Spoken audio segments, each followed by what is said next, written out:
authority is going to be like that badge that the police officer wears on his shirt. And power is going to be that gun strapped up to his side. So the police officer is going to stand in the middle of the street. He's going to tell all the drivers, stop your cars over there. If the civil subject are driving around, they're going to just listen to the police officer, even though the police officer may not have a gun strapped to their side. But non-civil subjects, they don't want to believe that. Well, why should I start for you? Who do you think you are? Well, that's the reason for power. The gun strapped up to his side is going to tell non-civil subject, well, if I don't listen to the police officer, he might shoot me, so I better get in compliance right now. Guess what? That's what the devil is like. The devil is a non-civil subject. You need more than authority in the name of Yahushua to be able to tame his excesses and his nervousness in the 21st century. You need power. But you got to understand that God has given you spiritual tools with which you can curtail the excesses of the adversary. For though we live in the world, we do not wage war as the world does. The weapons we fight with are not weapons of the world. On the contrary, they have supernatural powers to demolish strongholds. We demolish arguments and every pretense that sets itself up against the knowledge of God, and we take captive every thought to make it obedient to Christ.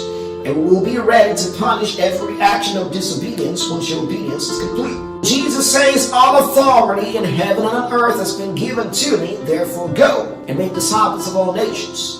So it means that you have that right to make disciples of all nations right now, because you are standing in Yahushua's authority, which, for your information, has not diminished with time, has increased rather with time. You've got authority because you are sitting together with Christ in the heavenly places. You got that badge on you.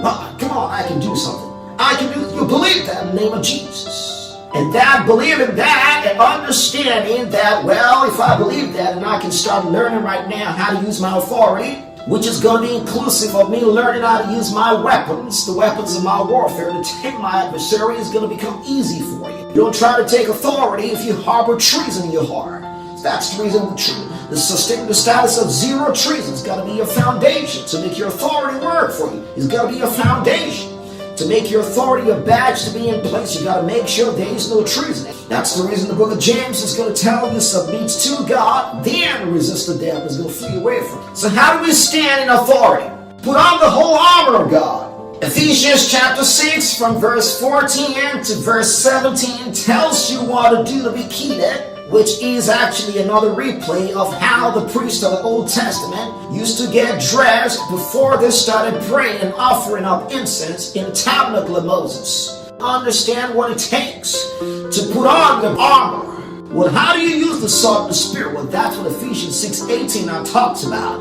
Praying in the Spirit with all types of prayers. Greater is he that is in you than he that's in the world. Amidst all the chaos of the end time, you got to remind yourself that the person who created Lucifer lives on the inside of you, and he is not short of the recipe to padlock the mouth of Lucifer if you listen to the Creator who lives on the inside of you. Learn how to operate in faith toward God for delegated power and authority, and put the devil where he belongs, under your feet. Say to God in the name of Jesus.